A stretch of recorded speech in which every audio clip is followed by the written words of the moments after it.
సంఖ్యాకాండము 14వ అధ్యాయం 24వ వచనాన్ని మనం అందరం కలిసి చదువుదాం. సంఖ్యాకాండం 14వ అధ్యాయం 24వ వచనం చదవండి.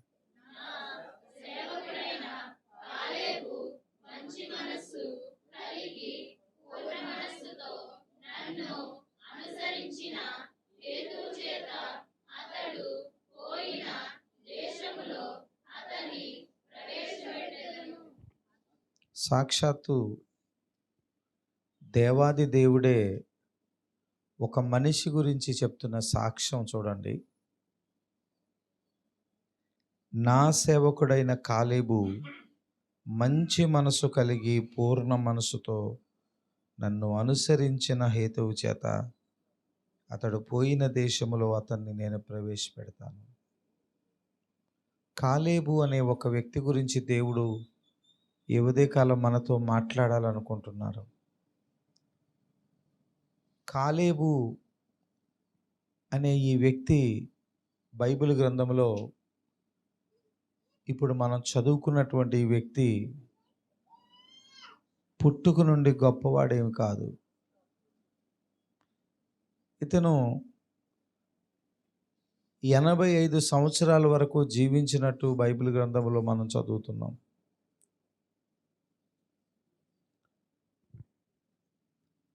కానీ ఇతని గురించి దేవుడిస్తున్న సాక్ష్యం చూడండి.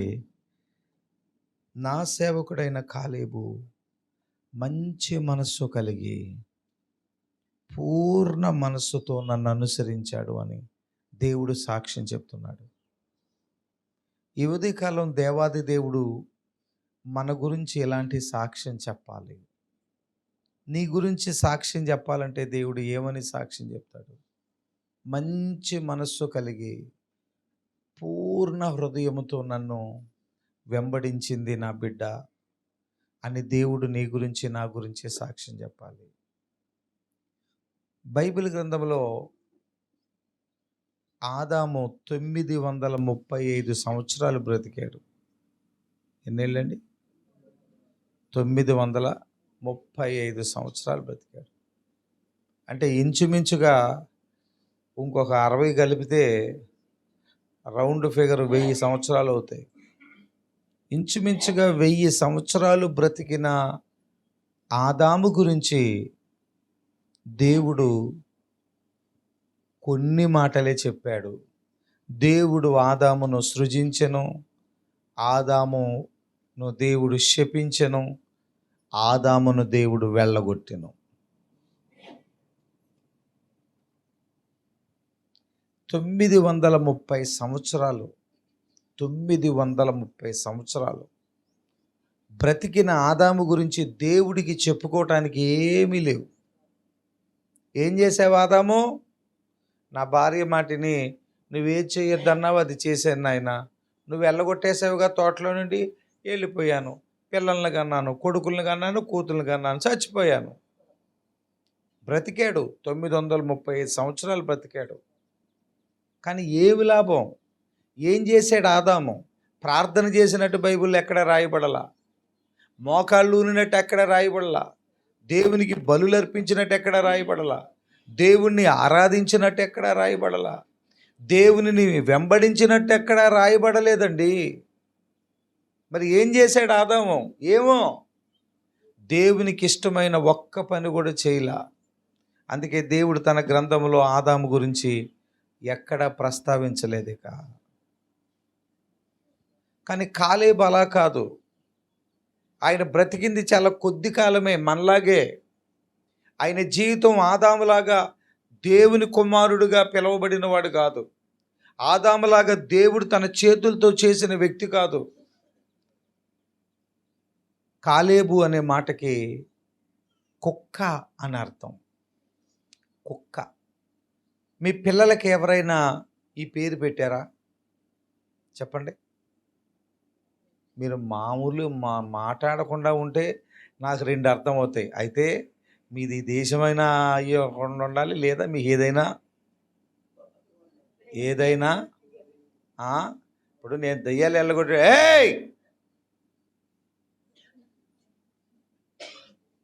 నేను ఏం అర్థం చేసుకోవాలి చెప్పండి? మీరు మీ పిల్లలకి ఎప్పుడైనా కుక్క అని పేరు పెట్టారా?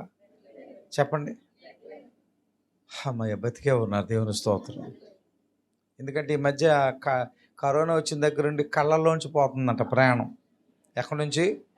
ముక్కుల్లోంచి, చెవుల్లోంచి కాదంట. ఎక్కడి నుంచి వెళ్ళిపోతుంది? కుక్క. మీరు మీ పిల్లలకి ఎప్పుడు కుక్క అని పేరు పెట్టరు కదా. విచిత్రమైన విషయం ఒకటి చెప్పనా? మీ కుక్కలకు కూడా కుక్క పేరు పెట్టరు. కుక్కను కూడా ఎవడన్నా కుక్క కుక్క అంటారా? అనడు. దానికి కూడా జిమ్మీ, టామీ.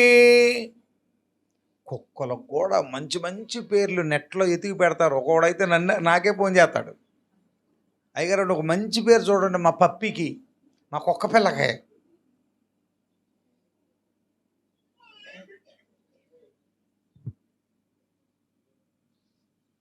మరి ఎందుకని వాళ్ళ నాన్న అబ్బాయికి కుక్క అని పేరు పెట్టాడు? యూదులు చాలా అసహించుకుంటారు కుక్కని.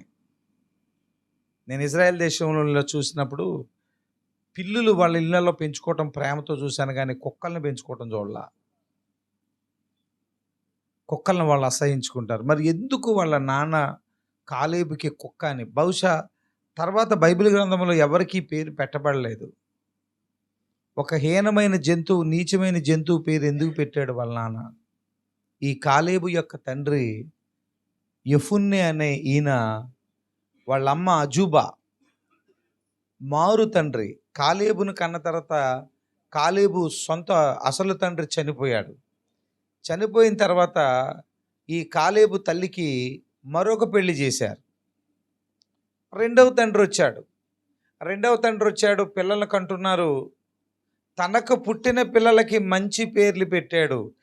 ఎవడికో పుట్టిన ఈ మొదటి భర్తకు పుట్టిన ఈ పిల్లోడికి పేరు పెట్టాల్సిన టైం వచ్చినప్పుడు ఆ తండ్రి ఎవడికో పుట్టినోడికి నేను ఎందుకు మంచి పేరు పెట్టాలి, వీడు ఎందుకు మంచిగా ఉండాలి, వీడి బ్రతుకు బాగోకూడదు, వీడి జీవితం బాగోకూడదు, వీడిని అందరూ అసహించుకోవాలి, వీడిని అందరూ హీనంగా మాట్లాడుకోవాలని చెప్పి ఆ మారు తండ్రి తన సవతి కొడుకుకి కుక్క అని పేరు పెట్టాడు.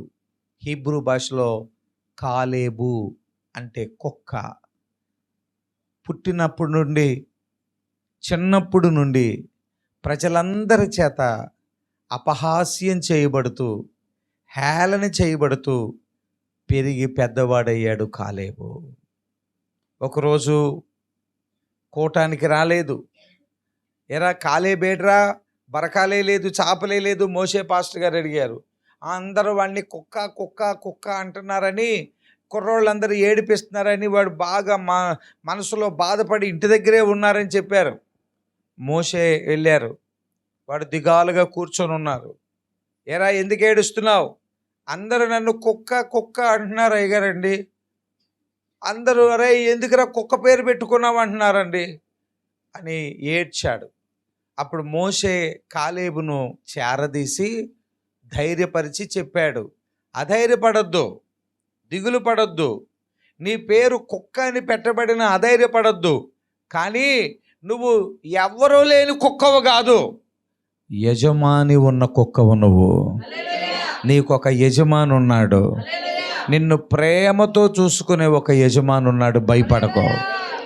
ఆ తర్వాత మోషే ఈ కాలేబును తీసుకొని తన అక్క అయిన మిరియాముకిచ్చి పెళ్లి చేశాడు ఈయన. ఇప్పుడు మోషే అక్కకి కాలేబునిచ్చి పెళ్లి చేశారు అంటే ఇప్పుడు మోషేకి ఆయన ఏమయ్యాడు? ఇగో మరి అలా అమాయకంగా చూడకండి, వరుసలు చెప్పాలంటే మీ తర్వాతే. ఇప్పుడు మోషే గారికి ఆయన ఏమయ్యాడండి? మోషే పాస్టర్ గారికి బావగారు అయ్యాడంటే సంఘం అందరికీ బావగారే. ఆ విధంగా దైవజనుడైన మోషే కాలేబు యొక్క జీవితంలో ఆ బాధని, దుఃఖాన్ని మరిపించేలాగా ఆయన స్థాయిని పెంచాడు ఆ రోజున. ఒకవేళ ఈ మందిరంలో కూర్చున్న నీ జీవితం, నీ బ్రతుకు కుక్క బ్రతుకులాగా హీనముగా, సొంత వాళ్ళ చేత, బంధువుల చేత, లోకం చేత విలువలేనట్లుగా త్రోసివేయబడుతూ ఉన్నప్పుడు అధైర్యపడకు. నీకొక యజమాని ఉన్నాడు. ఒక దినమున నిన్ను దేవుడు ఘనపరచబోతున్నాడు. Praise the lord, praise the lord, praise the lord.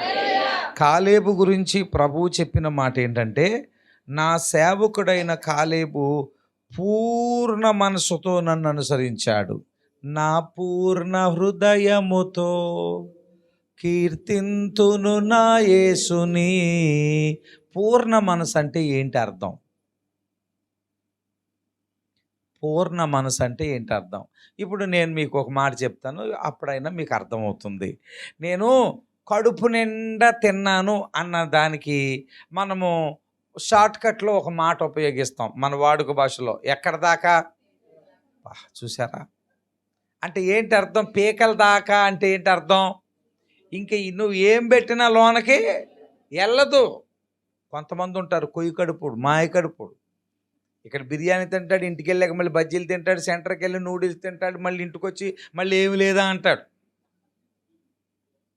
ఒక్కొక్కడు ఉంటాడు దయ్యపు తిండి తినేవాడు, అని పక్కన పెట్టండి. సాధారణంగా మనలాంటి వాళ్ళం అయితే ఉన్నారా లేదా? కడుపు నిండిన తర్వాత అమ్మ నా వల్ల కాదండి అంటారు. నిండిపోయింది కడుపు. ఆహారం తినటం తృప్తిగా తింటే ఏమైపోయింది? కడుపు నిండిపోయింది. దేవుని స్తోత్రం. అదే కొంచెం ఏదో పప్పుచారు, కొంచెం బీరకాయ కూర, దొండకాయ కూర అయితే కొంచెం ఏదో అట్ట తిన్నట్టుగా అవుతారు. కానీ కొంచెము మరి కాస్త ముక్కల కూర అయితే అయ్యారండి కడుపు నిండా ఆ రోజే తింటారండి. ఎప్పటిదాకా? మళ్ళీ ముక్కలు దొరికేదాకా తినండి. అట్లా అయిపోయింది మన శరీరం. దేవుని స్తోత్రం. హల్లెలూయా. నాకు మరి వీళ్ళు ఎట్లా బ్రతుకుతున్నారు అనిపిస్తుంది. ఆదివారం ఆ మటన్ షాపులు చూస్తుంటే, కోడి కూర చూస్తుంటే నోట్లో హల్లెలూయా హల్లెలూయా అనిపిస్తుందేమో వీళ్ళకి. కానీ దైవజనుడైన కాలేబు గురించి ఏం చెప్తున్నారంటే, పూర్ణ మనసు అంటే మనసు నిండా దేవుని ప్రేమ చేత, మనసు నిండా యేసయ్య కృప చేత నిండిపోయి ఉన్నాడు. ఆయన దేవుని ఆత్మ చేత నిండుగా నింపబడ్డాడు. ఏమీ ఖాళీ లేదు, ఏమీ ఖాళీ లేదు. చాలామంది ఎందుకు వాళ్ళ ఆత్మీయ జీవితంలో తడబడుతుంటారు తెలుసా? వాళ్ళ జీవితంలో నింపుకోవలసినంత నిండుగా యేసయ్య వాక్యం లేకపోతే, వింటున్నావా తమ్ముడు? ఎప్పుడైతే మీ హృదయాల్లో నిండుగా యేసయ్య వాక్యం ఉండదో, అప్పుడు సాతాను మిగతా స్థలాన్ని ఆక్రమించి మీ జీవితాన్ని పాడు చేస్తాడు. అందుకే యేసయ్య చెప్పారు, బానలను నీళ్లతో నింపాలి. Praise the Lord. నిండుగా నువ్వు దేవుని వాక్యంతో నింపబడాలి. నిండుగా దేవుని వర్తమానంతో నీ హృదయం నింపబడాలి. ఖాళీ ఉండకూడదు. విన్న వాక్యాన్ని ధ్యానిస్తూ ఉండాలి.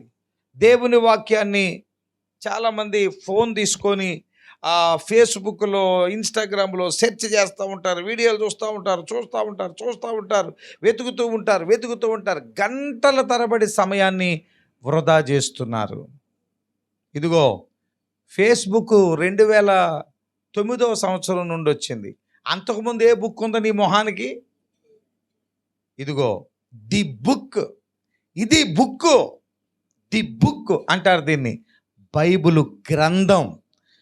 ఇది యుగ యుగాలకు, తరతరాలకు మార్పు చెందినటువంటి గ్రంథం. Praise the Lord. నువ్వు ఒకసారి వీడియో చూశాక, ఒకసారి ఫేస్బుక్ అది చూశాక, ఆ తర్వాత నీకు రెండోసారి చూడబుద్ధి కాదు, ఆ విషయాలు వినబుద్ధి కాదు. కానీ తరాలు మారిన, యుగాలు గడిచిన, ఇందులో ఉన్న వాక్యము ఎంత చదివినా తనివి తీరదు. అది ప్రతి తరానికి సరిపోయే విధంగా రాసిపెట్టాడు దేవుడు. Praise the Lord. దీనిని సూపర్ ఫాస్ట్ కంప్యూటర్ ఏజ్ అంటారు. అంటే అత్యంత వేగంగా కంప్యూటర్తో క్షణాల్లో ప్రపంచం 4G, 5G, 7G, 8G, 12G నడుస్తున్నటువంటి ప్రపంచంలో మనం ఉన్నాం. క్షణాల్లో ప్రపంచమంతా మన కళ్ళ ముందు కనబడే స్థితిలో ఉన్నాం. ఈ రోజుకి ఇదిగో నీ చేతుల్లో ఉన్న జీవ గ్రంథం, బైబిల్ గ్రంథం సైన్స్ని, శాస్త్రాలని సవాలు చేస్తుంది. దీనికి సాటైన వారు ఎవరూ లేరు. దేవుని వాక్యాన్ని చదవండి, దేవుని వాక్యాన్ని పట్టుకోండి. నీకు ఫేస్బుక్ చూసి నువ్వు నీ నీ నీ నీ విషయాలన్నీ చూసుకోవటానికి సమయాన్ని వృధా చేస్తున్నావే, ఆ సమయాన్ని మీతో బైబిల్ పెట్టుకోండి. బైబిల్ కాలేజీకి వెళ్ళేటప్పుడు బైబిల్ బ్యాగ్లో బైబిల్ ఉంటుందా? టిఫినేనా? ఉంటుందా? ఇంటికాడ ఉంటుందా? బ్యాగ్లో ఉంటుందా? ఎప్పుడు నా బ్యాగ్లో నా కాలేజీ బ్యాగ్లో బుక్స్తో పాటు బైబిల్ పెట్టుకునేవాడిని. ఒక కారులో 4-5 పెన్నులు పెట్టుకునేవాడిని. ఏ కొంచెం సమయం దొరికినా నేను నా బైబిల్ తీసి చదువుకుంటూ ఉండేవాడిని. దేవుడు నాకేం తక్కువ చేయలే. ఈరోజు దేవుడు నాకు ఏది కొదువు చేయలే. నాకు దేవుడు అన్ని సమృద్ధిగానే ఆయన దయచేస్తూ ఉన్నాడు. నేను నా ప్రభు కోసం కొన్నిటిని వద్దనుకున్నా, కొన్నిటిని విడిచిపెట్టా, కొన్ని నాకు అవసరం లేదనుకున్నా పంచిపెట్టేశా. కానీ దేవుడు వాక్యాన్ని ప్రేమించేవారిని ఆస్తికర్తలుగా దేవుడు చేస్తానన్నాడు. Praise the Lord. దేవుణ్ణి ప్రేమించాలి. నిండు హృదయంతో దేవుణ్ణి ప్రేమించాడు కాలేబు. మోషే కనాను దేశంలో ఎలా ఉందో చూసి రండిరా అని 12 మందిని పంపించాడు. 12 మందిలో 10 మంది వెనక్కొచ్చి వాళ్ళు చాలా రాక్షసుల్లాగా ఉన్నారు, ఆ దేశాన్ని మనం జయించలేం, మన వల్ల కాదు, ఆ దేశంలోకి మనం వెళ్ళలేమని చెడ్డ సమాచారం తీసుకొచ్చారు. Bad news. They brought A bad news to the congregation. A bad news. చెడ్డ మాటల చేత సమాజాన్ని కలవరపరిచారు. ఆ దేశాన్ని గురించి, ఆ మంచి దేశం అని దేవుడు చెప్తే, ఆ మంచి దేశం గురించి వీళ్ళు తీసుకొచ్చిన సమాచారం చెడ్డ సమాచారం. చాలామంది చెడ్డ సమాచారాన్ని ఎక్కువ మాట్లాడతారు. ఒక వ్యక్తి గురించిన చెడు చాలా ఇంట్రెస్ట్గా చెప్తారు. ఈడేదో దానికోసం ఒక ప్రత్యేకమైన ప్రాజెక్టు వర్క్ తీసుకున్నట్టుగా, ఈడేదో దాన్ని మరి అందరికీ చెప్పే బాధ్యత ఈడికే అప్పచెప్పినట్టుగా, ₹1 తీసుకోకుండా నీలో ఉన్న చెడు అందరికీ ప్రచారం చేస్తాడు. సైతాన్ గడికి ఎంత నమ్మకమైన ఏజెంటో వాడు. పాపం వాడు ఏం చెడ్డోడేం కాదమ్మా, సాతాను కూడా మంచోడే. ఎంతకాలం చెప్పలేదు, ఇప్పుడు చెప్తున్నా. ఆడు ఎంత మంచోడు తెలుసా? ఆడు కూడా జీతం ఇస్తాడు నీకు. ఆడు కూడా నీకు బోల్డ్ ఆశీర్వాదాలు ఇస్తాడు. ఆడి జీతం ఏంటో తెలుసా? రోగాలు, అప్పులు, బాధలు, చింతలు, సమస్యలు, ఇబ్బందులు, ఇరుకులు, ఆర్థికమైన ఇబ్బందులు, ప్రమాదాలు, ఆందోళనలు, అనేక రకాలైన ఒత్తిళ్ళు, ఇవన్నీ సైతానిగాడి ఆశీర్వాదాలు. అవన్నీ నీకు ఇచ్చేస్తాడు. ఎవరికైనా ఇచ్చాడా? ఇదిగో అలాగ మిర్రు మన చూడకండి. ఇచ్చాడా? ఎవరికన్నా ఇచ్చినట్టే ఉన్నాడు అయ్యగారండి. వాడు ఇస్తాడు. ఎందుకని? ఎందుకు ఇస్తున్నావు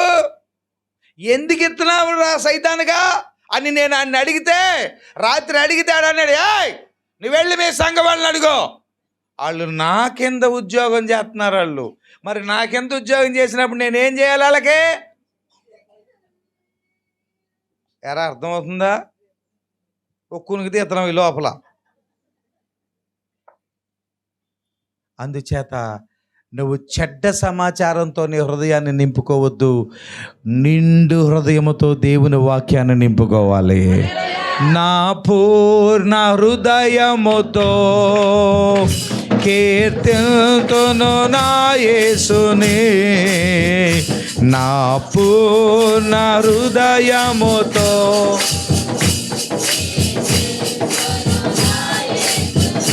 హల్లెలూయా.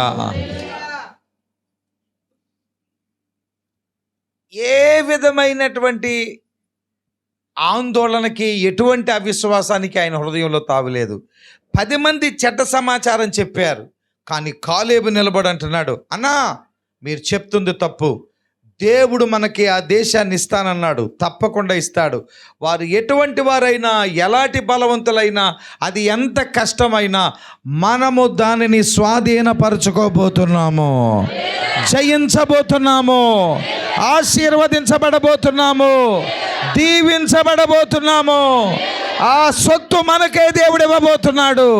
ఆ ఐశ్వర్యము దేవుడు మనకి ఇవ్వబోతున్నాడు. ఆ ఆనందము దేవుడు మనకి ఇవ్వబోతున్నాడు. ఎందుకంటే మాట తప్పడానికి ఆయన మనిషి కాదు, మహానుభావుడు, మహోన్నతుడైన దేవుడు. మంచి సమాచారం. Caleb, he brought good news to the congregation. మంచి సమాచారాన్ని తీసుకొచ్చాడు. దేవుడు కాలేబు చెప్తున్న మాట విన్నాడు. గుండెల నిండా దేవుడి మీద ఎంత విశ్వాసం ఉందో దేవుడు చూశాడు. కాలేబు గురించి దేవుడు చెప్తున్నాడు, నువ్వు నా దేశంలోకి వస్తావు. Praise the Lord. ఒక రైతు గొర్రెల మందల్ని కాస్తున్నాడు. ఆయనకి 2 చిన్న గొర్రె పిల్లలు ఆ మందలో పుట్టాయి. అవి నడవలేకపోతున్నాయి అని, అవి చిన్నగా ఉన్నవని ఆయన ఏం చేశాడంటే కొన్ని రోజులు వాటిని తన ఇంటి వెనకాల దొడ్లో కట్టేసి, ఆ దొడ్లో పెట్టి వాటికి కొంచెం మేత వేసి, వాటి చుట్టూరు కంచె వేసి, ఇనప కంచె వేసి, ఒకవేళ ఏవైనా జంతువులు, అడవి జంతువులు వీటిని తినేస్తాయేమోనని ఆ ఇనప కంచెకి కరెంటు కూడా పెట్టి ఆయన గొర్రె మందలు తోలుకొని వెళ్ళిపోయాడు.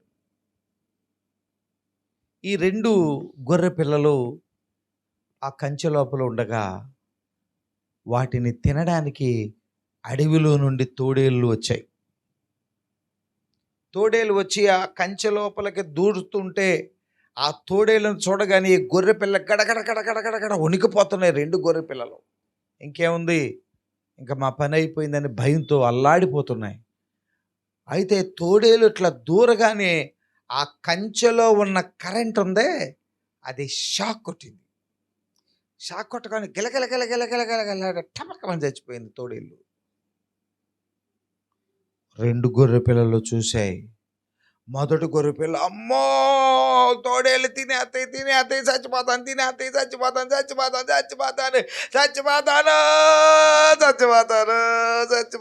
జ్వరం వచ్చింది చచ్చిపోతాను, తలకాయ పోటు వచ్చింది చచ్చిపోతాను, శివుడికి గారుతుంది చచ్చిపోతాను, హాస్పిటల్ తీసుకెళ్ళడు.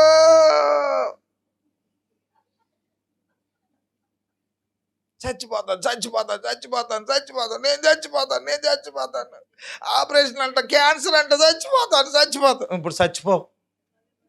ఇప్పుడు నువ్వు చచ్చిపోతే ఒక్కరోజన్నా బడికి సెలవెత్తారా? నేను చచ్చిపోయినా ఎవరు. నువ్వు చచ్చిపోతే ఏంటి, ఏం ఉండదు. నీ పేరు మీద 4 టిఫిన్ బాక్సులు పంచిపెట్టి నీ పేరు మీద సంఘం పలావు తింటాం తప్ప ఏమీ లేదు. వీళ్ళకి లాభం తప్ప నీకేమి. చచ్చిపోతాను నాయనో చచ్చిపోతాను. మనోళ్ళు ఏంటో తెలుసా, అది పుట్టినరోజైనా, పెళ్లి రోజైనా, CLF అయినా, అది ఏ రోజైనా కాన్సెప్ట్ తింటమే, వండుకోవటం. దేవుడు మనకి ఎంత ధన్యత ఇచ్చాడండి. Praise the lord.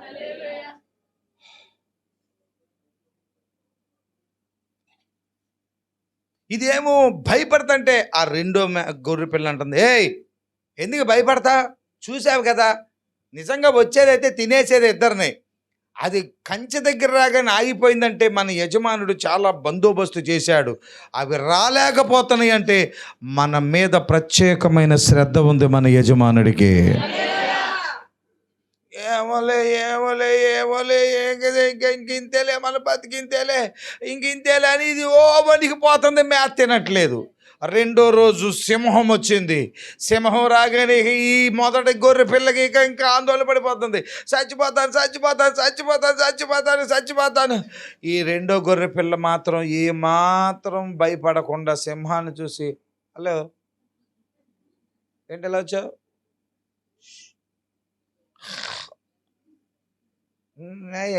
नहीं जानता नहीं चलता वो काम नहीं चलता चलो అంటే అంటుంది సింహం.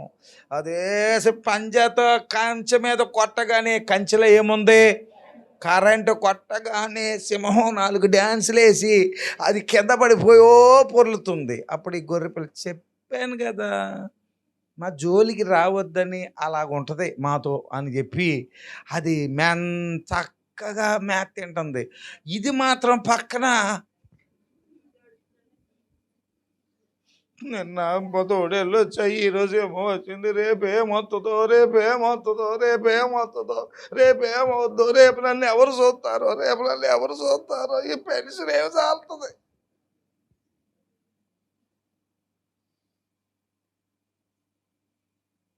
పెద్ద కోళ్ళు చూడదు, చిన్న కోళ్ళు చూడదు, మూడో కోళ్ళు చూస్తుందా, చూడదు చూడదు చూడదు. ఇవన్నీ మీ పాటలే, మీరు ఇంట్లో పాడుకునే పాటలే. మీకు మళ్ళీ ఒకసారి రివైండ్ చేస్తున్నాను అంతే, వినిపిస్తున్నా. పెద్దోడు చూస్తాడు అనుకున్నాను, ఆడే పాడైపోయాడు. చిన్నోడు అసలు చూడ్డు, కూతురికి అసలు లెక్కలేదు. ఇదో వణికిపోతుంది, వణికిపోయి ఈ రెండోది ఏం చేస్తున్నావు తెలుసా, అది తినన్న మేత ఇది కూడా ఇదే తినేస్తుంది. మరి నువ్వు తినట్లేదుగా, నేనే తినేస్తాను. అదేం బక్కగా అయిపోతుంది, ఇది దొక్కలాగా అయిపోతుంది. మూడో రోజు అనుకున్నట్టుగానే పెద్ద కొండ సిలువ అనకొండ వస్తుంది.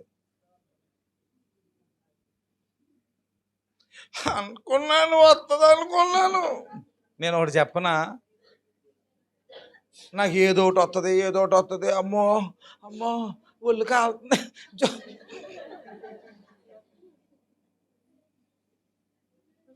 నువ్వేమన్నా ఎంబీబీఎస్ డాక్టర్వా లేదా సైంటిస్టువా? చాలామందికి ఏదో వస్తుంది అనుకుంటే వస్తుంది. నువ్వు అనుకున్నదే జరుగుతుంది అనుకోవద్దు. రాబోయే రోజులు దేవుడు నీకు మంచివే సిద్ధం చేశాడు. శ్రేష్టమైనది నువ్వు పొందుకోబోతున్నావు. ఇంకొక అద్భుతమైన ప్రవచనాన్ని సంఘానికి ప్రభువు ఈ ఉదయకాలం చెప్పమంటున్నాడు. ఇంతవరకు నువ్వు విననివి, అనుభవించని మేలులు నీ కొరకు దేవుడు భవిష్యత్తులో సిద్ధపరిచాడు. వాటిని నువ్వు అనుభవించబోతున్నావు యేసయ్య నామములో. అవి నీ కొరకు దేవుడు ఇవ్వబోతున్నటువంటి ప్రతిఫలం, బహుమానం. అది వచ్చింది, కరెంట్ షాక్ కొట్టి కొండ చిలువ అది గిలగిల కొట్టుకొని అది పారిపోయింది. అప్పుడు రెండో గొర్రె పిల్ల అంటుంది, మనకేం కాదు. Praise the lord, praise the Lord. నువ్వు అలాగే చెప్తావులే, నీది వేరు నాది వేరు, నువ్వు వేరు నేను వేరు అని గడగడ వణికిపోయి భయముతో అలా చిక్కిపోయి ఒకరోజు ఆ గొర్రె పిల్ల మొదటిది చచ్చిపోయింది. దాన్ని ఏం చేస్తారు? ఏం చేయరా? ఇంట్లో ఫోటో పెడతారా? దండలాగా వేస్తారా? ఏం చేస్తారు? దాన్ని బయటపడేశాడు. ఇంకెందుకు చచ్చిపోయింది తీసేసాడు, బయటపడేశాడు. ఈ ఒక్క గొర్రె పిల్లకి మాత్రం ఫుల్గా మేత వేస్తున్నాడు. అది తింది, బలాన్ని పొందుకుంది, మందలో కలిసింది. ఇప్పుడు నేను మిమ్మల్ని అడుగుతాను ఒక ప్రశ్న, సమాధానం చెప్పండి. ఆ మొదటి గొర్రె పిల్లని ఎవరు చంపేశారు?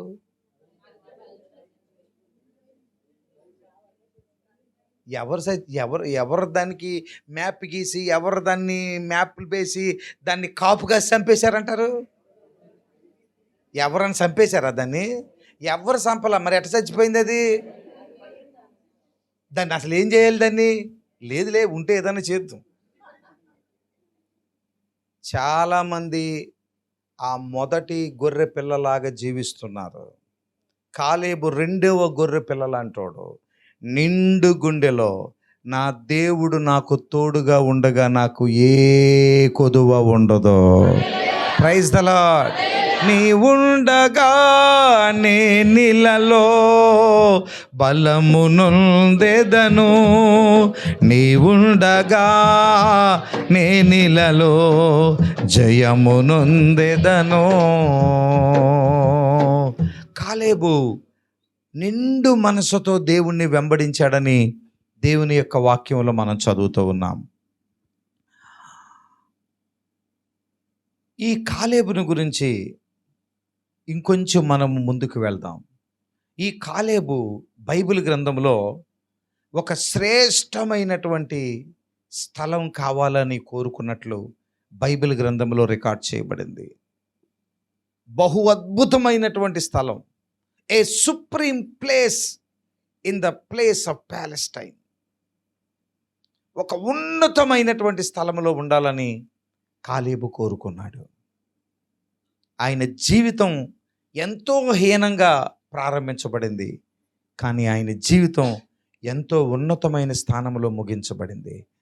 ఏం కోరుకున్నాడు ఆయన? ఆయన ఆశ ఏంటి? ఆయన ఆలోచన ఏంటి? ఆ మాట నేను మీతో చూపించి నేను ప్రార్థన చేస్తాను. చూడండి, యెహోషువ గ్రంథం 14వ అధ్యాయం. యెహోషువ గ్రంథం 14వ అధ్యాయం చూడండి, 6వ వచనం చదవండి. 14:6. యూదా వంశస్థులు గిల్గాలులో యెహోషువ యొద్దకు రాగా కెనెజీయుడగు యెఫున్నె కుమారుడైన కాలేబు ఇలాగు మనవి చేసెను. 10వ వచనం, అదంతా వద్దు.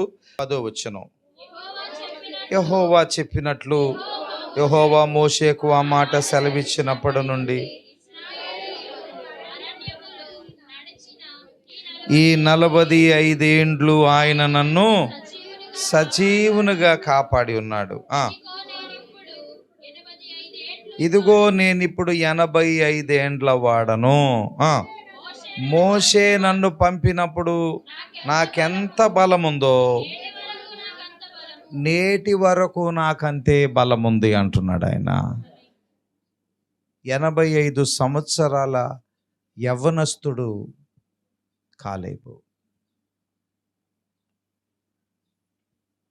85 సంవత్సరాలున్న కాలేబు చెప్తున్నాడు, ప్రారంభములో అరణ్యములో నువ్వు నన్ను పంపినప్పుడు 40 ఏళ్ళప్పుడు అప్పుడు నాకెంత బలముందో 85 ఏళ్ల వృద్ధుడినైనా నాకంతే బలమున్నది. బలం తగ్గలేదు. Praise the Lord. ఎందుకు తగ్గలేదు బలం? ఎందుకు తగ్గలేదండి బలం? ఎందుకు తగ్గలేదు? గుండె నిండా యేసయ్యను నింపుకున్నవాడు ఎవడు బలహీనుడు కాడు. నా దేవుడు బలవంతుడని బైబిల్ చెప్తుంది, శక్తి సంపన్నుడని బైబిల్ చెప్తుంది, పరాక్రమశాలని బైబిల్ చెప్తుంది, బల పరాక్రమము కలిగిన వాడని బైబిల్ చెప్తుంది. ఇంత గొప్ప దేవుణ్ణి కలిగిన వాడు బలహీనుడు కాడు. Praise the lord, praise the Lord. ఓ యెహోషువతో కాలేబు చెప్తున్నాడు, అయ్యా నేను అప్పుడెంత బలంగా ఉన్నానో ఇప్పుడంత బలంగా ఉన్నాను. ఎందుకో తెలుసా? నా దేవునిని వెంబడించటం నేను మానలేదు. Praise the lord, praise the lord, praise the lord, praise the lord, praise the Lord. ఈరోజు ఇక్కడ కూర్చున్న నీవు నేను మనందరం ప్రభు వాక్యాన్ని, ఆయన మందిరాన్ని, ఆయన సహవాసాన్ని విడవక వెంబడిస్తూ ఉన్నట్లయితే, ప్రభు మాట ప్రకారంగా జీవిస్తున్నట్లయితే నువ్వు ఎన్నడూ నీ ఆత్మీయ జీవితంలో బలహీనుడవు కాలేవు. ఆయన ఏం చెప్తున్నాడో చూడండి, 12వ వచనం. కాబట్టి ఆ దినమున యెహోవా సెలవిచ్చి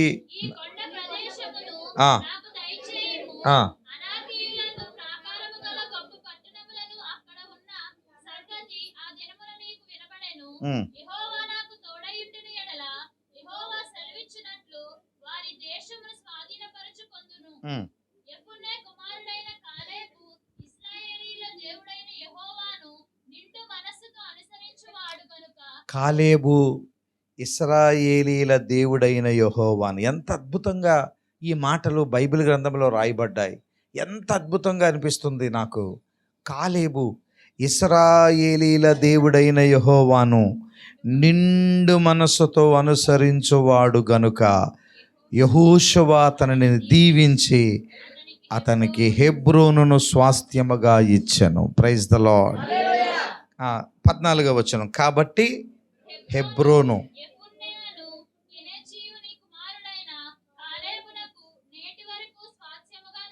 స్తోత్రం కలుగునుగాక.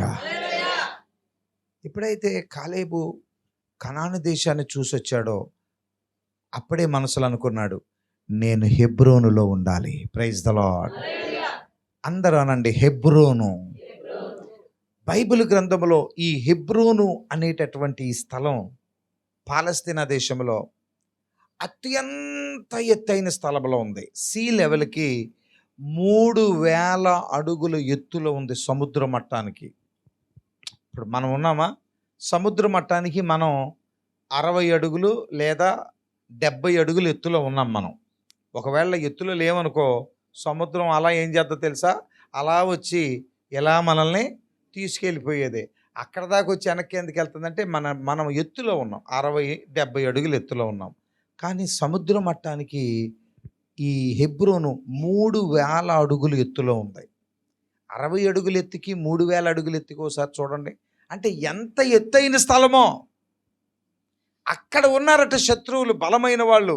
అయితే కాలేబు అంటున్నాడు, ఏ శత్రువు ఉన్నాడో వాడు ఎంత బలవంతుడో ఇవన్నీ నాకు అనవసరం, నాకొకటి తెలుసు, అక్కడ ఎంత పెద్దోడున్నా ఎంత బలవంతుడున్నా నా దేవుడు వాడి కంటే శక్తి కలిగిన వాడు, నా దేవుడు వాడి కంటే బలవంతుడు, నా దేవుడు వాడి కంటే సర్వశక్తి కలిగిన వాడు, నా దేవుడు వాడి కంటే జ్ఞానం కలిగిన వాడు. Praise the lord, praise the lord. నీవు ఎదుర్కొంటున్న రోగం కంటే నీ దేవుడు గొప్పవాడని మర్చిపోవద్దు.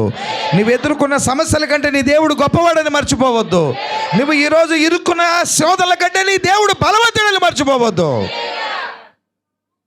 నీ శోధనలో, శ్రమల్లో దేవునికి మొర్ర పెట్టాలని కొన్నిసార్లు దేవుడు నిన్ను ఆపదల్లోకి, శోధనలో తీసుకెళ్తాడు. ఆ సమయంలో నువ్వు ప్రభువు దగ్గరికి వెళ్ళు, మొర్ర పెట్టి చూడు, ప్రార్థన చేసి చూడు, కన్నీళ్లు కార్చి చూడు, ప్రయత్నించు. నా దేవుడికి అసాధ్యమైంది లేదని నిండు మనసుతో నమ్మాడు Caleb. Praise the Lord. Hebron అనే మాటకి అర్థం సహవాసము. ఎందుకు కాలేబు హెబ్రోనును కోరుకుంటున్నాడంటే, హెబ్రోన్ అనే మాటకి సహవాసం, the fellowship, the alliance with God. దేవునితో అన్యోన్యమైన సహవాసం, విడదీయరానటువంటి సహవాసం. Praise the lord. అందుకనే అబ్రహాము లోతు తనను విడిచి వెళ్ళిపోయిన తర్వాత, లోకస్తుడు, లోకాన్ని విడిచిపెట్టనివాడు, లోకాశల చావని వాళ్ళు నీ వెంట నీ జీవితంలో వస్తూ ఉంటారు. వాళ్ళకి లోకం అంటే మక్కువ, డబ్బు మీద, పదవుల మీద, లోకాశల మీద, శరీరంలో ఆభరణాల మీద, అందం మీద, ఇంకేదో లోకాశలు చావని వాళ్ళు చాలామంది నీతో జర్నీ చేస్తూ ఉంటారు. దేవుని ఉద్దేశం ఏంటో తెలుసా? వాళ్ళు కట్ అయిపోవాలి నీ జీవితంలో. ఏ లోకస్తుడితో కూడా నువ్వు సాంగత్యం చేయకూడదు. ఏ లోకంలో ఉన్న వ్యక్తులతో, శరీర సంబంధులతో నీవు జోడిగా ఉండటం దేవుడికి ఇష్టం లేదు. అందుకే దేవుడు వాళ్ళతో సహవాసాలని కత్తిరించమని చెప్తాడు. దేవుడు చెప్పిన మాట ప్రకారంగా అబ్రహాము లోతును విడిచిపెట్టేశాడు. లోతు అబ్రహాం విడిచిపెట్టాడు. ఇద్దరు వేరైపోతున్నారు. చాలా కుటుంబాలు ముక్కలైపోతున్నందుకు చాలామంది దుఃఖపడుతున్నారు. కానీ పరిశుద్ధాత్మ దేవుడు నాతో చెప్తున్న విషయం ఏంటంటే, అధైర్యపడొద్దు. నిన్ను విడిచి వెళ్ళారా, అది దేవుడు నీకు మేలే చేస్తున్నాడని మర్చిపోవద్దు. చాలాసార్లు సంఘంలో నుండి కొంతమంది మానేశారనో, దూరం అయిపోయారనో, వారు వేరే ఎక్కడికో వెళుతున్నారనో, లేక విగ్రహారాధికులుగా, అన్ని జనులుగా కలిసిపోయారనో ఈ విషయాలు నా వింటున్నప్పుడు, అయ్యో ఈ చేతులతో నేను బాప్తీసం ఇచ్చానే, సాక్రిమెంట్ ఇచ్చానే, నా బిడ్డలే వీళ్ళు తప్పిపోయారా అని నేను ఎంతో చింతిస్తూ ఉంటాను. దేవుని దగ్గర ఏడుస్తాను. అయితే పరిశుద్ధాత్మ దేవుడు నాకు చెప్తున్నాడు, చింతించొద్దు, ఫలించని తీగలను నాలో నుండి వేరి పారేస్తానని దేవుడు చెప్తున్నాడు. ఫలించని తీగలేవో, ఫలించే తీగలేవో దేవునికి తెలుసు. అక్కరలేని తీగల్ని వ్యవసాయం చేసి పారేసేవాడు నా దేవుడు. కొన్నిటిని తొలగిస్తాడు ఆయనే. ఇది నా పని. ఒకవేళ నీ ఇంటిలో, నీ కుటుంబంలో ఏదైనా పరిస్థితులు మనుషుల్ని విడిచిపెడుతున్నందుకు ఆధారపడద్దు. ఇది దేవుని ప్రణాళికలో ఉంది. నీవు దేవుని మీద ఆధారపడాలని దేవుని యొక్క చిత్తమై ఉంది. అధైర్యపడద్దు. అబ్రహాము అధైర్యపడ్డాడు. తన తమ్ముడు వేరైపోయినందుకు ఎంతో అధైర్యపడ్డాడు. నా బలం పోయింది, నా శక్తి పోయిందని, నాకు ఇంకెవరున్నారు, నాకు ఇంకేముందని అధైర్యపడి ఆయన హెబ్రోనులోనికి వెళ్ళి గుడారం కట్టుకున్నాడు, బలిపీఠం కట్టి దేవుణ్ణి ఆరాధిస్తూ ఉన్నాడు. లోకమంతా విడిచిపెట్టినప్పుడు దేవుని సహవాసం దొరికింది హెబ్రోనులో అబ్రహాముకి. అబ్రహాము హెబ్రోనులో దేవునితో ఎక్కువగా ఇంకా దగ్గరైపోయాడు. Praise the lord. అందుకనే అబ్రహాము తన భార్య అయిన శారా చనిపోయినప్పుడు హెబ్రోనులోనే నా భార్య ఉండాలి అనే స్థలం కొని హెబ్రోనులోనే ఆమెను పాతిపెట్టారు. అబ్రాము చనిపోయారు. ఆయన సమాధి కూడా శారా పక్కనే హెబ్రోనులోనే అబ్రాము పాతిపెట్టబడ్డాడు. అబ్రాము కుమారుడైన ఇస్సాకు చనిపోయాడు, హెబ్రోనులో పాతిపెట్టబడ్డాడు. ఇస్సాకు భార్య అయిన రెబెకా చనిపోయింది, హెబ్రోనులో పాతిపెట్టబడ్డాడు. ఇస్సాకు కుమారుడైన యాకోబు చనిపోయాడు, హెబ్రోనులో పాతిపెట్టబడ్డాడు. యాకోబు భార్య అయిన లేయా చనిపోయింది, హెబ్రోనులో పాతిపెట్టబడింది. యాకోబు కండి 2 భార్యలు. ఎంతమంది అండి? ఎవరు మాట్లాడతలా? మగవాళ్ళు చెప్పండి ఎంతమంది? దీన్ని ఇన్స్పిరేషన్గా తీసుకొని ట్రై చేస్తారేమో, పాతాళానికి వెళ్ళిపోతారు. అది పాత నిబంధన. కొత్త నిబంధనలో యాకోబు క్రీస్తు ప్రభు, ఆయనకు ఒక్కరే భార్య, సంఘం. Praise the lord, praise the Lord. యాకోబుకి 2 భార్యలండి. లేయా పెద్ద భార్య హెబ్రోనులోకి వచ్చింది, కానీ రాహేలు రాలా. రాహేలు సమాధి హెబ్రోనులో లేదు. ఎక్కడుంది? బయట బెత్లెహేముకి యెరూషలేముకి మధ్యలోనే రాహేలు చనిపోయింది. అంటే హెబ్రోనుకి 35 కిలోమీటర్లు, యెరూషలేముకి హెబ్రోనుకి 30 కిలోమీటర్ల దూరం. 35 కిలోమీటర్ల దూరంలోనే హెబ్రోనుకి రాహేలు ఆగిపోయింది, హెబ్రోన్లోకి రాలా. ఎందుకని? రాహేలు ఎందుకు రాలా? దేవుడు రానివ్వలేదు రాహేల్ని. ఎందుకు రానివ్వలేదు రాహేల్ని? రాహేలు చాలా అందగత్తే. అసలు పొద్దున్నే లేవగానే పేరెన్ లవ్లీ పట్టుకుంటే పేస్ట్ కూడా పట్టుకోదు, పేరెన్ లవ్లీయే రాసుకుంటుంది. పళ్ళకి పేస్ట్ కంటే ముందు ముఖానికి పేస్టే ఎక్కువ అందం. ప్రైజ్ ది లార్డ్, హల్లెలూయా. 60 సంవత్సరాలు వచ్చినా, 65 సంవత్సరాలు వచ్చినా తెల్లెంటి కనపడకూడదు, భలే మేకప్ చేస్తుంది.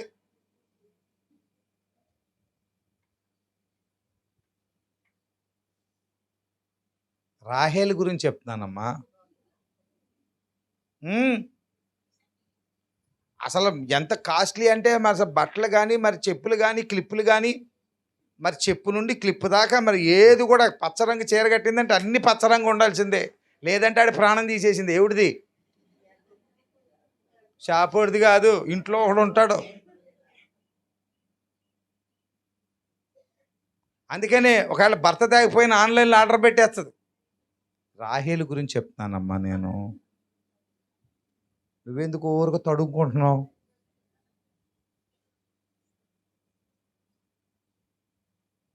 రాహేలుకి లోకాశలో ఎక్కువ, లోకం మీద మమకారం ఎక్కువ. అందరూ పొగుడుతుంటే అందరూ అబ్బాయి ఎంత బాగున్నావో, ఎంత బాగున్నావో, ఎంత అదృష్టవంతురాలువో, అమ్మో ఎంత అంటే పొగరు పట్టి గర్వం పట్టి పాపం లేయాకి ఏమి లేవండి. ఆరోగ్యం లేదు, అందం లేదు, ఏమీ లేదు.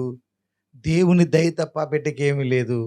నీ దేవుడే నా దేవుడయ్యా, నువ్వు నమ్ముకున్న దేవుని నేను నమ్ముకున్నాను. మేము ఒకప్పుడు విగ్రహారాధికులం, కానీ నీ దేవుణ్ణి నమ్ముకున్నాక నాకు దేవుడు గర్భఫలం ఇచ్చి నన్ను ఆశీర్వదించాడు. ఎంత గొప్ప దేవుడు, ఎంత మంచి దేవుడయ్యా, చాలిన దేవుడయ్యా, నా జీవితంలోకి వరంగా వచ్చాడయ్యా నీ ద్వారా. Praise the lord. భర్త మంచోడు కాకపోయినా భర్తలో ఉన్న దేవుడు మంచోడు. దేవునికి స్తోత్రం. Praise the lord. భర్త కొంచెం ప్రేమ చూపటంలో తక్కువే, ఏం పెద్దగా పట్టించుకోలే, ప్రేమ చూపలా. అయినా భర్త నామె ద్వేషించలా. ఎందుకో తెలుసా? నీ ద్వారా దేవుడు నాకు పరిచయం అయ్యాడా. ఈ రాహేలు అలా నాన్నగారి దగ్గర నుండి వచ్చేస్తా వాళ్ళ నాన్న దాచిపెట్టుకున్న గృహ దేవతలని అటన్నిటినీ, అమ్మా నాయన యేసయ్యా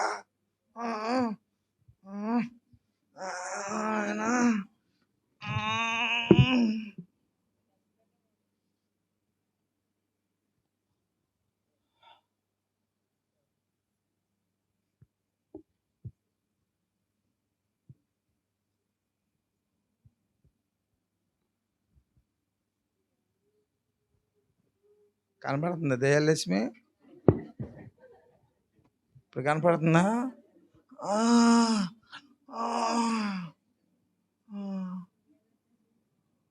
ఏయ్ ఎరా, నువ్వు పారిపోతే పారిపోయావు, నా గృహ దేవతల్ని, మా దేవతల్ని నా దేవుడు అన్న నా దేవతలు ఎందుకు తెచ్చారు? ఎవరికి కావాలరా నీ దేవతలు? కళ్ళు ఉంటాయి కానీ చూడవు, చెవులు ఉంటాయి కానీ వినవు, పెట్టినా ఏమి.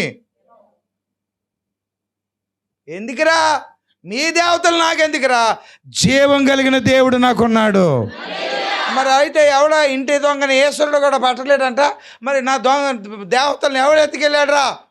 నాకేం తెలుసు? నా దేవతలు నువ్వే ఎత్తుకెళ్ళా. చూసుకో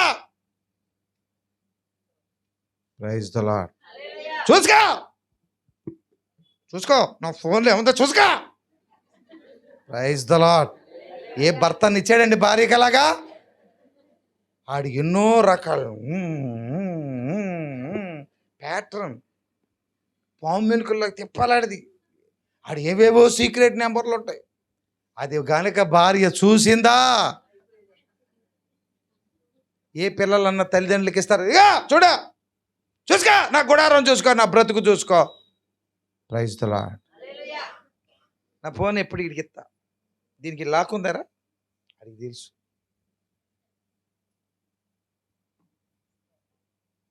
యాకోబు గుడారంలో ఏ దోషము లేదు. Praise the lord.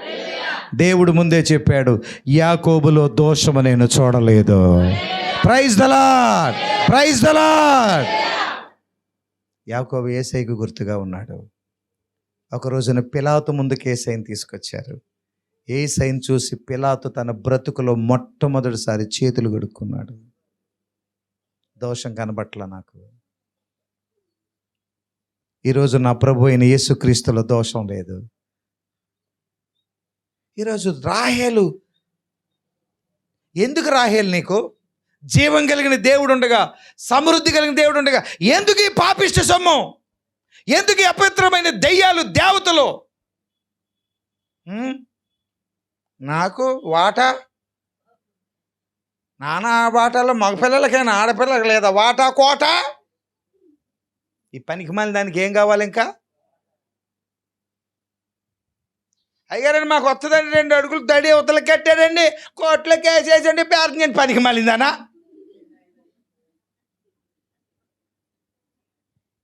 2 అడుగులు దడి అవతలకి కట్టారట. ఇప్పుడు ప్రార్థన చేయాలి. ఏమని ప్రార్థన చేయాలి? అది పోవాలని ప్రార్థన చేయండి. ఎవరైనా మా చుట్టాలేనండి. నువ్వు చచ్చిపోయిన తర్వాత ఎన్ని అడుగులు ఇస్తారో తెలుసా నీకు? 6'2". ఎంత? నీ సైజ్ ఎంతమ్మా?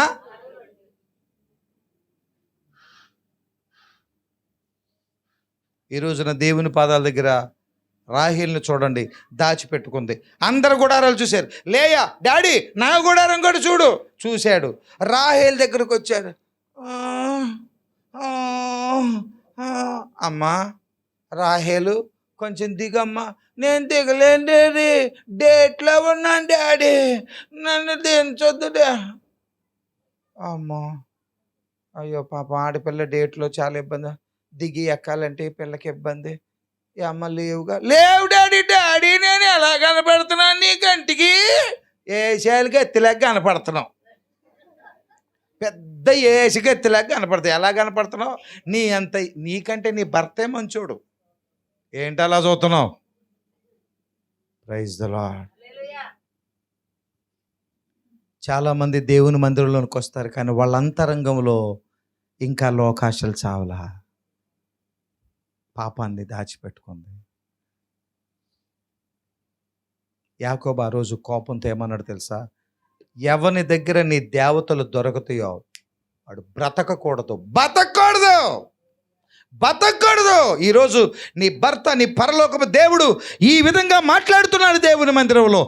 దేవునికి విరోధమైంది ఏది నువ్వు దాచుకోవద్దు. Praise the lord. నీకు ఏదన్నా కావాలా? అది ప్రభు వైపు చూడు. తగిన కాలమందు నీకు అవసరం అనుకుంటే ఆయన ఇస్తాడు. Praise the lord. నేను ఒక మాట చెప్తాను, మీరు ఎవరు బాధపడకండి. Praise the lord. మీరు బాధపడకుండా ఉండటమే నాకు కావాలి. నేను అప్పుల్లో ఉన్నాను అని మీలో ఎవరైనా అనుకుంటున్నారా? అప్పుల్లో ఉన్నాను, నాకు చాలా అప్పులు ఉన్నాయి. ఎవరికైతే ఉన్నాయో వారితో నేను చెప్తున్నాను, ఎందుకు కలిగినాయో తెలుసా అప్పులు? ఎందుకు ఎందుకు చేస్తున్నావో తెలుసా అప్పులు? దేవుడు కొన్ని వస్తువులను నీకు తగిన కాలమందు ఇస్తాడు. దేవుడు ఇవ్వకుండా నువ్వు తొందరపడితే నీకేం కలుగుతాయి? నీ దేవుడు నీకది వద్దు అనుకుంటున్నాడు, నువ్వు కావాలనుకుంటున్నావు, తొందరపడి తెచ్చుకున్నావు, ఏమైపోయావు? నీకు ఇస్తాడు ఆయన, నీకు సామర్థ్యం ఇస్తాడు, పరిస్థితులను అనుకూలిస్తాడు.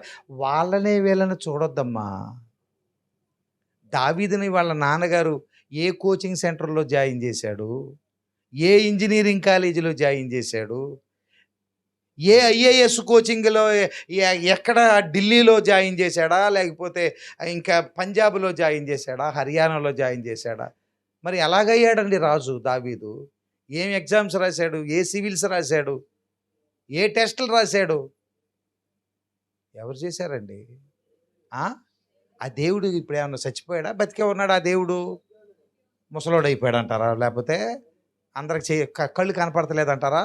చూపు మందగించింది అంటారా ఏంటి మన దేవుడికి? అవునా? ఆ దేవుడే ఈరోజు కూడా సజీవంగా మన మధ్య ఉన్నాడు. నేను నమ్ముతున్నాను నా దేవుణ్ణి, నేను నమ్ముతున్నాను కాబట్టి ఆయన ఆస్వాదించగలుగుతున్నా, అనుభవించగలుగుతున్నా నా దేవుని ఆశీర్వాదం. తగిన కాలమందు దేవుడు నాకు ఇస్తాడు. Praise the lord, praise the lord. అయ్యారండి చాలా అప్పుల్లో ఉన్నాండి, బాబా అప్పుల్లో ఉన్నా, నలిగిపోతున్నాండి. నీకు అవసరం లేని దాన్ని దేవుడు వద్దు అన్న దాన్ని నువ్వు టచ్ చేసావు, ముట్టుకున్నావు, కావాలని తెచ్చుకున్నావు, కాబట్టి నువ్వు అప్పుల్లోనికి వెళ్తున్నావు. ఎవడి దగ్గర శపించబడింది ఉంటుందో వాడు బ్రతకూడదు అన్నాడు. రాహేలు చచ్చిపోయింది, అంతే, చనిపోయింది. ఎక్కడ చనిపోయింది తెలుసా? ఇప్పుడు రాహేలు సమాధి యెరూషలేము ప్రాకారం బయట ఉంటుంది, బయట ఉంటుంది. యెరూషలేము పట్టణం ప్రాకారం బయట. చూడండి, దేవుడు ఆమెని యెరూషలేము పట్టణం లోపలికి కూడా రానివ్వలేదు. ఇప్పటికీ రాహేలు సమాధి యెరూషలేము బయట ఉండటం, మనం రాహేలు సమాధి పక్కనుండే వెళ్ళి వస్తూ ఉంటాం. మనం రాహేలు బయటే ఉండిపోయింది. ఎందుకు ఉండిపోయిందో తెలుసా? హెబ్రోన్లోకి ఎందుకు చేరలేదు రాహేలు? దేవునికి ఇష్టం లేని వాటిని కావాలి అని అనుకుంది. వద్దండి, దైవజనుడైన కాలేబు నాకు హెబ్రోను కావాలి, నాకు హెబ్రోను కావాలన్నాడు. ఇంకా నన్ను చెప్పనివ్వండి హెబ్రోను గురించి. హెబ్రోను ఆశ్రయపురము. బైబిల్ గ్రంథంలో దేవుడు 6 ఆశ్రయపురాలు ఇచ్చాడు. ఒకవేళ ఆశ్రయపురం అంటే ఏంటి, ఆ 6 ఆశ్రయపురాలు దేని గుర్తుగా ఉన్నాయి అనేది మనం ఒక ఆరాధనలో మన వర్తమానాన్ని ధ్యానించాం. గుర్తుంటే మంచిది, గుర్తు లేకపోయినా పర్వాలేదు. అది మన ఛానల్లో యూట్యూబ్లో ఉంటుంది. ఎప్పుడైనా మీరు వినాలనుకున్నప్పుడు విని తెలుసుకోండి. ఆశ్రయపురాలు, హెబ్రోను అనేది ఒక ఆశ్రయపురంగా మార్చాడు దేవుడు. అంటే నేరస్తులు, పాపాత్ములు, దుర్మార్గులు అందులోనికి వెళితే వారికి శిక్ష లేదు. Praise the lord. వారికి ఏమి లేదు, శిక్ష లేదు. నా ప్రభు అయిన యేసు ప్రభు దగ్గరికి ఏ పాపి వచ్చినా, ఎటువంటి పరిస్థితుల్లో వచ్చినా, నువ్వెందుకు చేసావు, అసలు ఎందుకు చేయాల్సి వచ్చింది, మరి నువ్వు అనుభవించు, నువ్వు చేసావు కాబట్టి అనే మాటలు మనుషులలాగా మాట్లాడేవాడు కాదు. నా యొద్దకు వచ్చే వారిని నేను ఎంత మాత్రమో బయటికి త్రోసివేయనని వాగ్దానం చేసిన దేవుడు ఆశ్రయపురమై మనలను ఆదరించడానికి సిద్ధంగా ఉన్నాడు. ఈరోజు నువ్వు ఏది పోగొట్టుకున్నావో, ఏది నీ జీవితంలో నష్టపోయావో, ఏది చేసి నీ జీవితంలో శాపాన్ని తెచ్చుకున్నావో, ప్రభు అయిన యేసయ్య నీకు తిరిగి దానిని దయచేస్తాడు. హెబ్రోను అనేది ఆశ్రయపురం. ఇంకా హెబ్రోను గురించి నన్ను చెప్పనివ్వండి. దైవజనుడైన దావీదు సౌలు చేత తరమబడి సౌలు చనిపోయిన తర్వాత ఇశ్రాయేలు దేశపు పెద్దలందరూ కూడా దావీదు దగ్గరికి వచ్చి, దావీదు, దేవుడు నీకు తోడై ఉన్నాడు, నీవు ఇశ్రాయేలు రాజుగా ఉండటానికి అర్హుడవు గనుక మేము నిన్ను ఇశ్రాయేలు రాజుగా అభిషేకించుతాము అని అన్నప్పుడు దావీదు, అయితే నన్ను హెబ్రోనుకి తీసుకువెళ్ళండి, హెబ్రోనులో నేను అభిషేకం పొందుతాను. హెబ్రోనుకి దావీదుని తీసుకొచ్చి హెబ్రోనులో దావీదుని అభిషేకించారు. దేవునికి స్తోత్రం కలుగును గాక. హెబ్రోనులో దేవుని అభిషేకం ఉందండి. దేవుని అభిషేకం ఉంది. ఎవరు దేవునికి లోబడతారో, ఎవరు దేవుని ప్రేమిస్తారో, ఎవరు దేవునికి లోబడి విధేయత కలిగి ఉంటారో వారిని అభిషేకించడానికి దేవుని ఆత్మ సిద్ధముగా ఉన్నారు. ఇదిగో అభిషేకం ఉంది హెబ్రోనులో. హెబ్రోనుని దేవుడు దీవించాడు. కాలేబు అంటున్నాడు, నాకు ఆ హెబ్రోను కావాలి. యెహోషువ కాలేబును దీవించి హెబ్రోనును స్వాస్థ్యంగా ఇచ్చాడు. హెబ్రోన్ అనే మాటకి సహవాసం, సహవాసం. దేవునితో నీకు సహవాసం ఉందా? ప్రభుతో నువ్వు సహవాసం చేయగలుగుతున్నావా? రాహేల్ లాగా నువ్వు పోగొట్టుకున్నావా? రాహేల్ జీవితం కట్ అయిపోయింది. ఈరోజు యేసుక్రీస్తు ప్రభువుతో మన ఆత్మీయ జీవితం కొనసాగాలి. నిరంతరం నీతోనే జీవించాలనే ఆశ నన్నిలా బ్రతికించుచున్నది. ఈ ఆశ నీకు కలుగుతుందా? ఈ లోకాన్ని విడిచి, ఈ లోకంలో స్నేహాలను విడిచి, ప్రభువా నీతో నేను జీవించాలి. హెబ్రోను ఇప్పుడు ప్రస్తుతం పాలస్తీనా దేశం స్వాధీనంలో ఉంది. అయితే 1948లో ఇశ్రాయేలీలు తిరిగి వాళ్ళు ఇజ్రాయెల్ దేశాన్ని స్వాధీనం చేసుకున్నప్పుడు ఈ హెబ్రోను, ఆ స్థలాన్ని, హెబ్రోన్ని పాలస్తీనియన్లు స్వాధీనం చేసుకున్నారు. వీళ్ళు వెళ్ళారు, ఇది మాది, దేవుడు మాకు ఇచ్చాడంటే వాళ్ళు అన్నారు, మేము ఎప్పటి నుంచో అవతల బొమ్మన్నారు. దానికోసం యుద్ధం చేసుకుంటూ ఉన్నారు. మాటి మాటికి హెబ్రోను మాది మాది మాది అని ఇశ్రాయేలీలు పట్టుబడుతున్నారు. ఈ యుద్ధం పెరిగి 6 దేశాలు, అరబ్ దేశాలు మూకుముడిగా ఇశ్రాయేల్ మీదకి 1967 సంవత్సరం ఇశ్రాయేల్ మీదకి జూలై నెలలో యుద్ధానికి వచ్చాయి. 6 దేశాలు ఒకేసారి ఇశ్రాయేల్ మీద అటాక్ చేశాయి. తప్పించుకునే దారి లేదు. 2 మార్గాలు ఉన్నాయి. ఒకటి లొంగిపోవటం, శత్రువులకి దొరికిపోవటం. 2 ఆత్మహత్య చేసుకోవటం. వేరే ఆప్షన్ లేదు. 6వ రోజున 6 దేశాల కమాండర్, ఆ ఆర్మీ జనరల్ చెప్పాడు, ముస్లిం కమాండర్ చెప్పాడు, ఈరోజు ఇశ్రాయేలీల పేరు భూమి మీద లేకుండా మేము చేసేస్తాం, ఒక్కడు కూడా బతకకుండా అందరిని చంపేస్తాం. అతను అనౌన్స్ చేసిన 2 గంటలకి దేవుడు ఒక మహాద్భుతం చేశాడు. భయంకరమైనటువంటి తుఫాను, ఉరుములు, మెరుపులు, పిడుగులతో పెద్ద తుఫాను చెలరేగింది. ఆ తుఫానులో 6 దేశాల శత్రువుల విమానాలు ఆకాశంలో ఎగరలేకపోయాయి. కానీ అంత తుఫానులో ఇశ్రాయేలు దేశపు విమానాలు మాత్రమే ఆకాశంలో ఎగరగలిగాయి. ఇదే మా విడ్డూరం, ఆశ్చర్యం. ఒకే విమానాలు, వాళ్ళ ఎందుకు ఎగరలేకపోయాయి, వీళ్ళ ఎందుకు ఎగిరాయి, ఎవరికి అర్థం కాలేదు ఈరోజు వరకు. ప్రపంచం ఒప్పుకుంటుంది ఏంటంటే ఇశ్రాయేలు దేశ పక్షంగా వాళ్ళ దేవుడు యుద్ధం చేస్తూ ఉన్నాడు.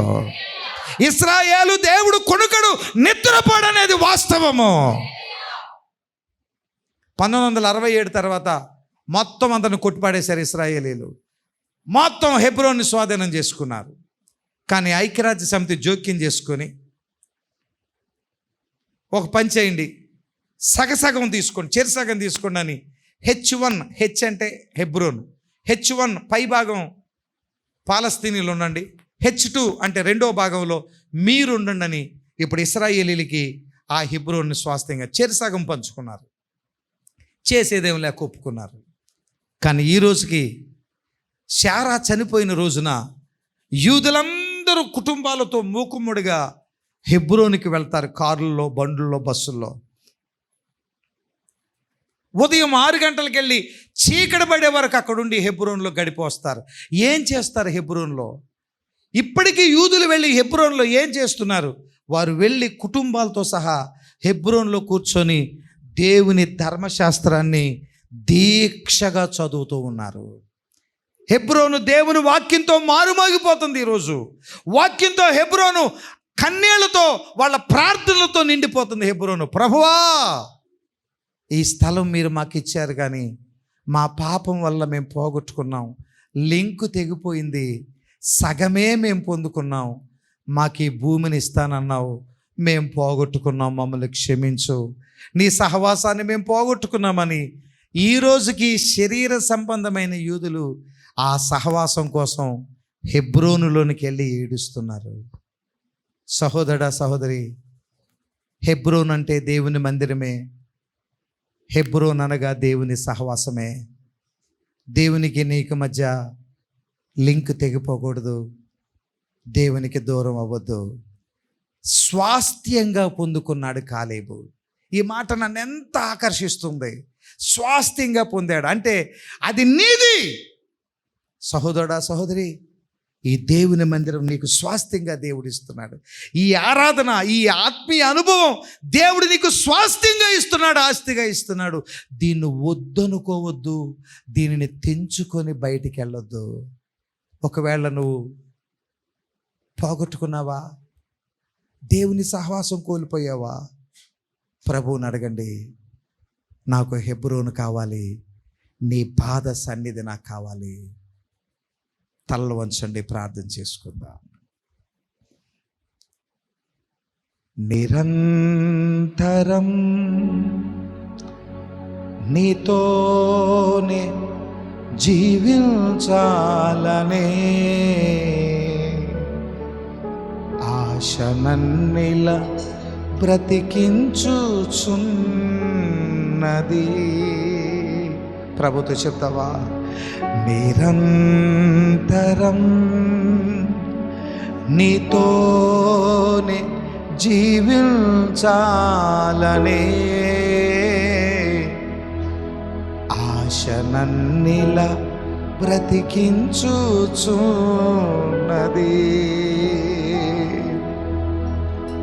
ఏం కావాలని కోరుకుంటావు? ఏం కావాలి నీకు? నాకు దేవుని సహవాసం కావాలన్నా, నాకు యేసు కావాలి, యేసు కావాలి, ఆయన పాదాలు కావాలి. లోకంలో శాంతి లేదు, నెమ్మది లేదు, తృప్తి లేదు, సుఖము లేదు. ఇదంతా కంటికి కనబడేదంతా కూడా వ్యర్థమైంది. ఇదిగో యేసు పాదాలు విడిచిపెట్టను. నాకు ప్రభువు కావాలి, ఆయన సన్నిధి కావాలి. పోగొట్టుకున్నావా? దేవునికి నీకు మధ్య లింక్ తెగిపోయిందా?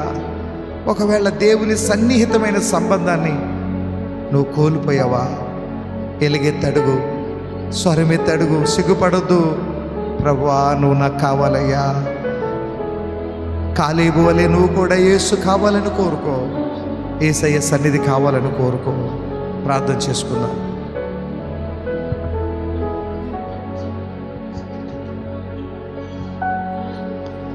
ఒక్క నిమిషం అందరము చేతులు పైకెత్తి, ప్రభువా, నీ మందిరాన్ని పోగొట్టుకున్నాను, సహవాసాన్ని పోగొట్టుకున్నాను, ఆరాధనను పోగొట్టుకున్నాను.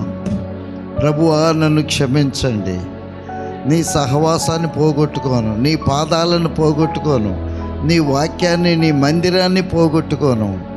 దేవుడు మందిరములో దేవునితో గడుపు, దేవునితో సహవాసం చేయి. హెబ్రోను, హెబ్రోను, హెబ్రోను, హెబ్రోను అనగా సహవాసము, సహవాసము. దేవునితో, వాక్యముతో, ఆరాధనతో, పరిశుద్ధులతో సహవాసం చేయి.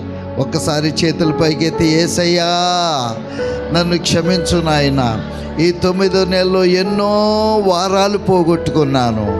IVF పోగొట్టుకుంటున్నాను, 7HP పోగొట్టుకుంటున్నాను.